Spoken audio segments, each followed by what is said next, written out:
तो आज का टॉपिक है राज की उत्पत्ति के सिद्धांत में शक्ति का सिद्धांत। इसके पूर्व हम पढ़ चुके हैं राज के उत्पत्ति के दैवी सिद्धांत। तो राज की उत्पत्ति के शक्ति के सिद्धांत के अनुसार राज क्या है? ईश्वरीय संस्था नहीं है। दैवी सिद्धांत क्या कहता है कि राज ईश्वरीय संस्था है, लेकिन सत्य का सिद्धांत कहता है राज ईश्वरीय संस्था नहीं है, यह मानवीय संस्था है। यह मानवीय संस्था है, यानी कि राज की उत्पत्ति बल प्रयोग के आधार पर हुई है। ठीक है, बल प्रयोग ही राज्य की उत्पत्ति का कारण और वर्तमान समय में राज्य के अस्तित्व का आधार है। राज्य उच्च शक्ति का परिणाम है और इसकी उत्पत्ति इसकी उत्पत्ति जो है शक्तिशाली व्यक्तियों द्वारा निर्बल व्यक्तियों को अपने अधीन करने की प्रवृत्ति से हुई है। इस संबंध में लिकार्ट महोदय माने कि राज्य की उत्पत्ति के शक्ति सिद्धांत कहता है कि राज्य की उत्पत्ति जो है शक्ति से हुई है।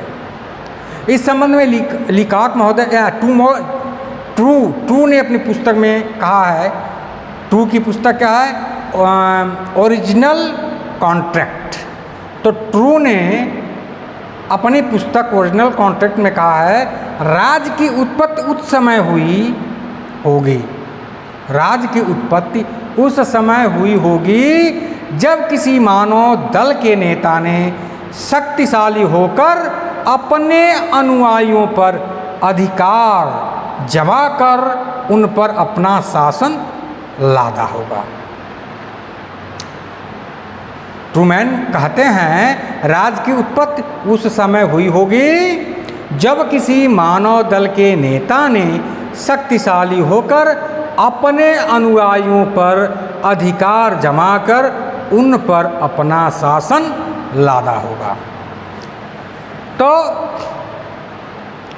भारत में मगध, कौशल, अवंत आदि जनपद और यूनान में स्पार्टा, एथेंस आदि गणराज्य अपने पड़ोसियों को हराकर ही शक्तिशाली बने। भारत में मगध, कौशल, अवंत आदि जनपद और यूनान में स्पार्टा, एथेंस आदि गणराज्य जो है अपने पड़ोसियों को ही हरा करके शक्तिशाली बने थे। चंद्रगुप्त मौर्य और सिकंदर ने भी शक्ति का प्रयोग किया।